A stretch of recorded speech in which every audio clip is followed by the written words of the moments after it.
जैसा कि आप लोगों को पता है कि बिहार BCEC 2024 यानी बिहार BSc नर्सिंग का रिजल्ट आ गया है। आई होप आप लोगों ने अपना अपना रिजल्ट चेक कर लिया होगा एंड आपके मन में यह सवाल आ रहा होगा कि इस बार कटअप क्या रहेगा, यानी BCEC 2024 का कटअप क्या रहेगा। जैसे BSc नर्सिंग का कटअप क्या रहेगा, बी फार्मा के लिए कितना रैंक चाहिए, BPT के लिए कितना चाहिए, OT, रेडियोलॉजी, एग्रीकल्चर एंड बाकी सारे जितने भी कोर्सेज है उसका कटअप क्या रहेगा, कितना रैंक तक सेफ है कि इस बार एक गवर्नमेंट कॉलेज मिल जाएगा हमको। तो मेनली मैं यही सब डिस्कस करूंगा इस वीडियो में कि BCEC 2024 का कटअप क्या रहेगा। तो बिना समय के बाद चलिए वीडियो को स्टार्ट करते हैं। तो सबसे पहले हम बात करते हैं BSc नर्सिंग का कि BSc नर्सिंग का कटअप क्या रहेगा। बट कटअप जानने से पहले मैं एक बात क्लियर कर दूँ गाइज कि ये जितने भी कटअप मैं अभी जो बताने जा रहा हूँ वो एक्सपेक्टेड कटअप है, यानी इससे थोड़ा ऊपर भी जा सकता है एंड थोड़ा नीचे भी रह सकता है, यानी लो भी रह सकता है कटअप एंड हाई भी जा सकता है। तो चलिए अब वीडियो को स्टार्ट करते हैं। तो चलिए अब देखते हैं कि किस कोर्स का क्या कटअप जाएगा। वही मैं BSc नर्सिंग में UR की बात करूँ, किसका बात करूँ, UR की। तो UR का कितना कटअप जाएगा, तो UR का 800 से लेके आपका 1000 के बीच अगर रैंक है तो आपको BSc नर्सिंग मिल जाएगा। 800 से लेकर आप अगर आपका 1000 के बीच है तो आपको रैंक मिल जाएगा। वहीं मैं BC की बात करूँ ज्वाइंट रैंक में, तो BC में आपका अगर 1200 से 1500 के बीच है तो आपको मिल जाएगा। 1200 से 1500 के बीच है आपका रैंक तो मिल जाएगा। वही मैं कैटेगरी की बात करूँ BC कैटेगरी की, तो BC कैटेगरी में आपको 300 से 400 के बीच होना चाहिए। कितना होना चाहिए, 300 से 400 के बीच होना चाहिए तो आपको BSc नर्सिंग कॉलेज मिल जाएगा। अब बात करते हैं EBC कि EBC का कटअप क्या है, तो EBC का 1300 से 1600 के बीच आपका रैंक है तो आपको मिल जाएगा। EBC का अगर 1300 से 1600 के बीच है तो आपको मिल जाएगा। और वहीं मैं EBC कैटेगरी की बात करूँ, किसकी बात करूँ, EBC कैटेगरी 250 से 300, 250 से 300 अगर आपका रैंक है तो आपको मिल जाएगा। अब बात करते हैं EWS का। EWS में अगर आपका 1500 से 1800 के बीच रैंक है, कितना, 1500 से 1800 के बीच अगर आपका रैंक है तो आपको मिल जाएगा। वही मैं कैटेगरी की बात करूँ तो कैटेगरी रैंक आपको 200 से 250 होना चाहिए। EBC कैटेगरी रैंक कितना होना चाहिए, 200 से 250 रैंक होना चाहिए। अब बात करते हैं SC का कि SC कैटेगरी के लिए क्या रैंक होना चाहिए, तो SC कैटेगरी में अगर आपका ज्वाइंट रैंक 1500 से 2000 के बीच है, कितना, 1500 से 2000 के बीच है तो आपको BSc नर्सिंग कॉलेज मिल जाएगा। वही मैं SC कैटेगरी की बात करूँ तो SC कैटेगरी में आपको 100 से 150 के बीच है तो आपको मिल जाएगा कॉलेज। 100 से 150 के बीच है आपका तो आपको मिल जाएगा कॉलेज, क्योंकि आप सेफ हैं। अब ST का बात करते हैं कि ST का क्या रैंक होना चाहिए, तो ST के लिए अगर आपका रैंक 2000 से 2200 के बीच है, ST के लिए 2000 से 2200 रैंक है आपका तो मिल जाएगा आपको नर्सिंग कॉलेज। वही मैं ST कैटेगरी की बात करूँ तो ST में आपको 10 से 25 के बीच होना चाहिए।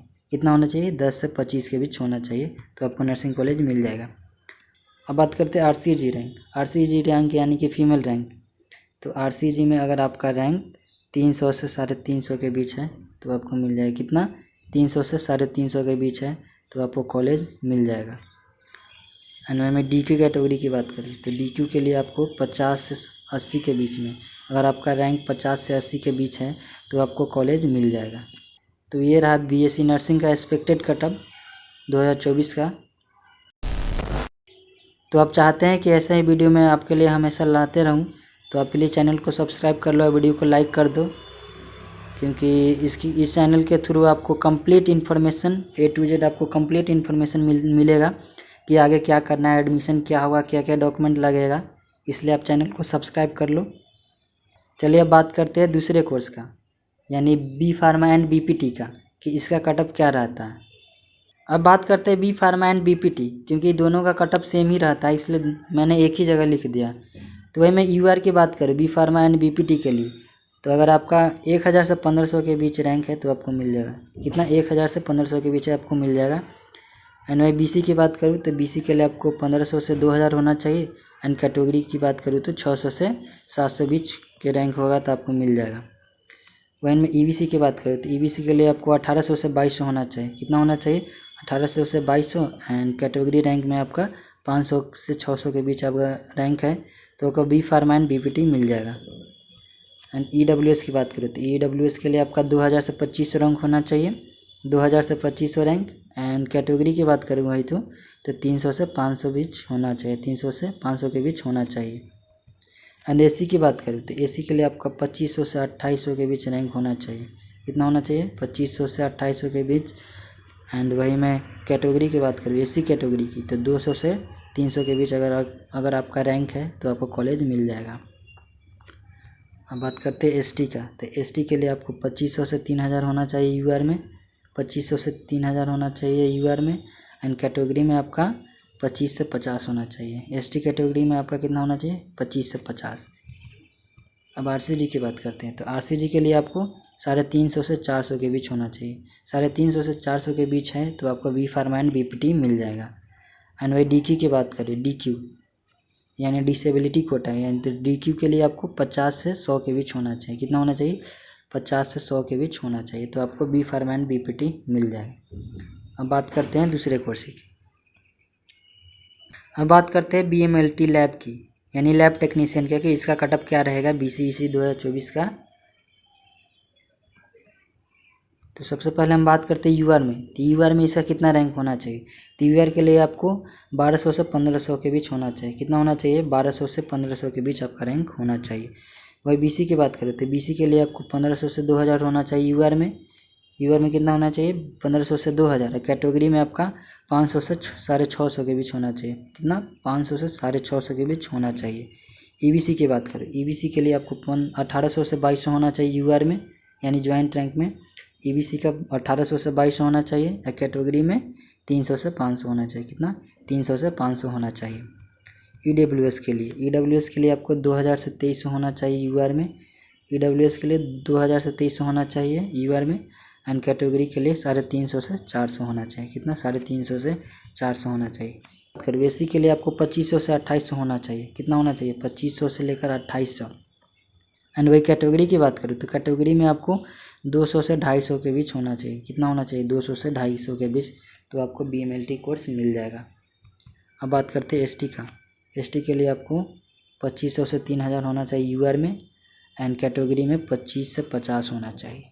कितना होना चाहिए? 25 से 50। RCG, यानी RCG में आपको 400 से 500 के बीच रैंक है तो आपको BMLT कोर्स मिल जाएगा। एंड DQ की बात करूँ तो अगर आपका 50 से 100 के बीच है DQ रैंक तो आपको BMLT मिल जाएगा। अब बात करते हैं दूसरे कोर्सेज की। अब बात करते हैं एग्रीकल्चर साइंस का, कि एग्रीकल्चर साइंस करने के लिए हमको कितना रैंक होना चाहिए। तो सबसे पहले हम बात करते हैं UR में, कि UR में इसका कटअप क्या रहेगा। तो UR के लिए अगर आपका रैंक 1000 से 1100 के बीच रैंक है तो आपको मिल जाएगा एग्रीकल्चर साइंस। एंड BC में अगर 1200 से 1500 के बीच है तो मिल जाएगा। एंड वही कैटेगरी में 400 से 500 के बीच है तो आपको मिल जाएगा। वहीं EBC की बात करें तो EBC के लिए आपको 1500 से 2000 होना चाहिए rank, joint rank. And category rank 300 से 350 होना चाहिए। कितना होना चाहिए? 300 से 350। एंड EWS के लिए आपको 1800 से 2000 रैंक होना चाहिए, 1800 से 2000 रैंक होना चाहिए joint rank. And category rank में आपका 200 से 250 होना चाहिए। कितना होना चाहिए? 200 से 250 होना चाहिए। AC में अगर आपका रैंक 2000 से 2500 के बीच है तो आपको एग्रीकल्चर साइंस मिल जाएगा। AC ज्वाइंट रैंक 2000 से 2500। एंड वही मैं कैटेगरी की बात करूँ तो 200 से 250 के बीच है तो आपको एग्रीकल्चर साइंस मिल जाएगा। ST में अगर आपका रैंक 2500 से 2800 के बीच है तो आपको मिल जाएगा ST में 2500 से 2800। एंड वही कैटेगरी रैंक की बात करूँ तो 25 से 50 के बीच है तो आपको एग्रीकल्चर साइंस मिल जाएगा। एंड RCG की बात करूँ तो RCG के लिए आपको 250 से 350 के बीच रैंक होना चाहिए, 250 से 350 के बीच रैंक होना चाहिए। एंड DQ में 100 से 120 के बीच होना चाहिए, 100 से 120 के बीच होना चाहिए तो आपको एग्रीकल्चर साइंस मिल जाएगा। तो ये रहा BCEC 2024 का एक्सपेक्टेड कटअप सभी कोर्स का। एंड आई होप आपको ये वीडियो इन्फॉर्मेटिव लगा हो। सो प्लीज़ चैनल को सब्सक्राइब कर लो, वीडियो को लाइक कर दो। एंड हाँ, सभी अपना अपना रैंक कमेंट करके जाना। एंड हाँ, आपका कोई डाउट एंड क्वेरी है तो आप कमेंट सेक्शन में पूछ सकते हैं। Thanks for watching.